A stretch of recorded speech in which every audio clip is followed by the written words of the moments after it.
ឡានមួយនេះក៏អី8តម្លៃតែជាង$30,000ហើយធានា5ឆ្នាំ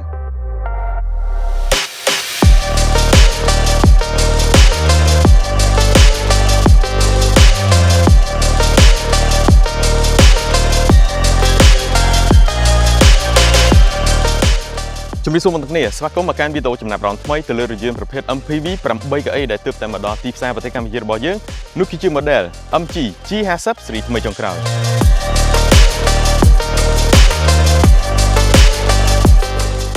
គូបញ្ជាក់ផងដែរថាសម្រាប់រថយន្តប្រភេទ MPV 8 កៅអី MG G50 ស៊េរីថ្មីចុងក្រោយមួយនេះគឺ MG Cambodia ទើបតែធ្វើការនាំចូលក្តៅៗនេះទេហើយតម្លៃដូចបានបញ្ជាក់អញ្ចឹងគឺមានតម្លៃសមរម្យតែជាង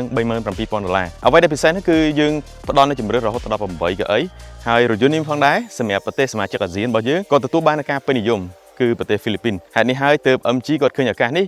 នាំចូលនៅរថយន្តនេះដើម្បីផ្ដល់នូវជម្រើសនៃការបើកបរសម្រាប់គ្រួសារដែលមានសមាជិកច្រើនក៏ដូចជាអាជីវកម្មដែលមានតម្រូវការលើការដឹកអ្នកដំណើរផងដែរអញ្ចឹងកន្លែងនេះគឺជាចំណុចមួយដែលចំណេញដោយសារតែមានតម្លៃសមរម្យហើយទំហំក៏ធំអង្គុយបានសមាជិកច្រើនទាក់ទងទៅនឹងសោភ័ណភាពនិងការរចនាដែលមានភាពលេចធ្លោក៏អត់ចោលជាមួយនឹងការលេងជាមួយនឹងក្រូមេនៅផ្នែកខាងមុខពណ៌ខ្មៅរលើបរលោងហើយទាក់ទងទៅនឹងក្រូមេហ្នឹងមិនមែនមានតែផ្នែកខាងមុខទេជំហៀងក៏មានសូម្បីតែកាងលម្អនៅផ្នែកខាងលើហ្នឹងក៏មានដូចគ្នាផងដែរហើយក៏ដូចជានៅផ្នែកខាងក្រោយលេងក្រូមេមួយខ្សែដែលបង្ហាញអំពីសោភ័ណភាពនិងការលម្អទៅលើរថយន្តប្រភេទ MPV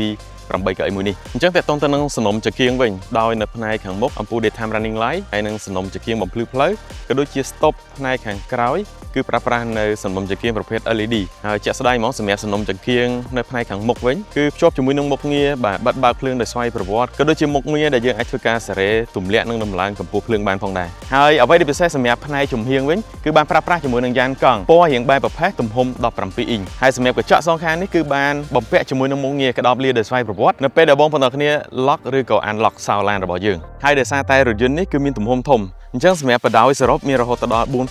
4825មីលីម៉ែត្រទទឹងគឺ1825មីលីម៉ែត្រក៏ដូចជាកម្ពស់1778មីលីម៉ែត្រនិងប្រវែងគម្លាតកង់មកក្រោយគឺ2800មីលីម៉ែត្រតាក់ទងទៅនឹងរូបរាងនៅផ្នែកខាងក្រៅខ្ញុំនឹងធ្វើការដាក់ជូននៅវីដេអូ highlight ដើម្បីបងប្អូនគ្នាធ្វើការទស្សនាបន្ថែមទៀតហើយយើងនឹងជួបគ្នាទៅកាន់ការរចនានៅផ្នែកខាងក្នុង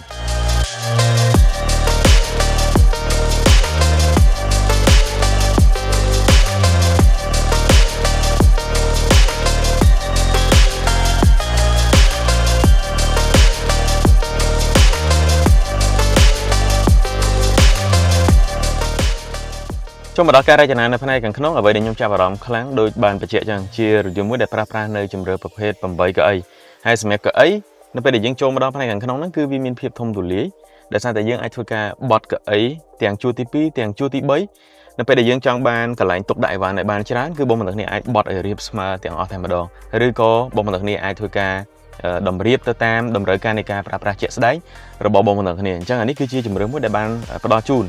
សម្រាប់បងប្អូនគ្នាយកទៅប្រើប្រាស់លក្ខណៈគ្រួសារក៏ដូចជាអាជីវកម្មមិនតែប៉ុណ្ណោះកន្លែងរុនបញ្ចេញខ្យល់ម៉ាស៊ីនត្រជាក់ហ្នឹងក៏មានគ្រប់ជួរហើយក៏មានកន្លែងសាកថ្មរុន USB Type A ផងដែរ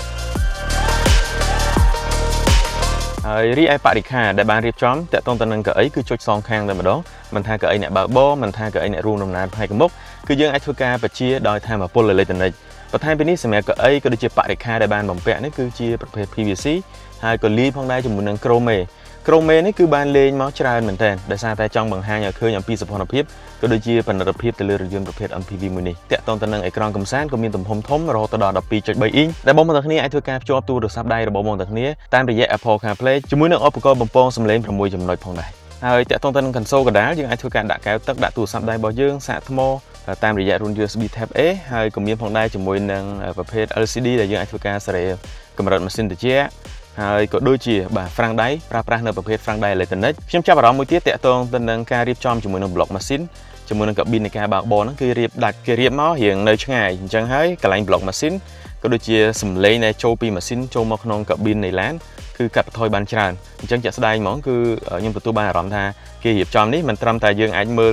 ឃើញឧបសគ្គបានច្បាស់ល្អទេហើយយើងមានភាពទូលាយអ្នកបើកបរគាត់ងាយផ្ដោតទៅលើស្ថានភាពផ្លូវហើយក៏ដូចជាសំឡេងរំខានដែលចូលពីប្លុកម៉ាស៊ីនហ្នឹងគឺបានស្ងាត់ល្អបាទអញ្ចឹងកន្លែងនេះគឺជាចំណុចមួយដែលសុវត្ថិភាពក៏ដូចជាផ្ដល់នៅផាសុកភាពសម្រាប់ការប្រើប្រាស់របស់បងប្អូនទាំងគ្នាផងដែរ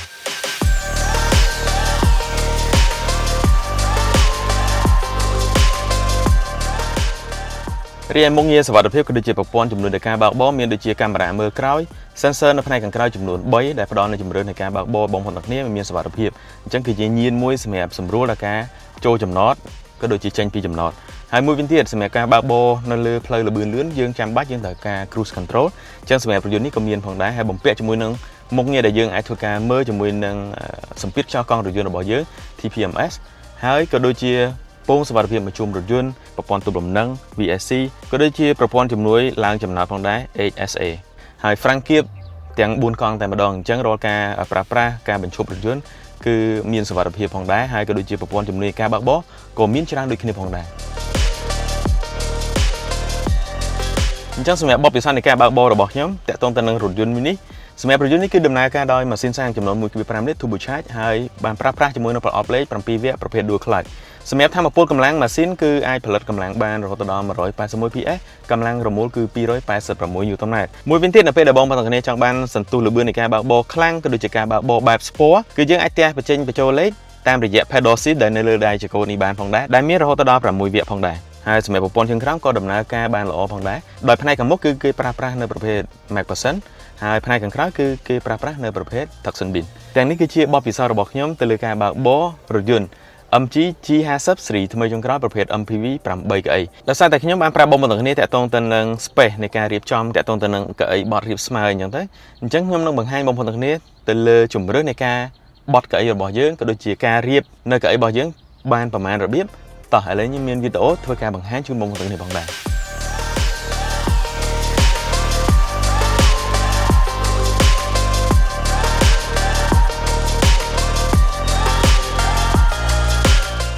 តើបងប្អូនទាំងគ្នាយល់យ៉ាងណាដែរសម្រាប់រថយន្ត MPV 8 កៅអីរបស់ MG ដែលទើបតែមកដល់ក្តារក្តារនេះអ្វីដែលពិសេសរាល់ការទិញរថយន្តពី MG Cambodia ទៅលើរថយន្ត MG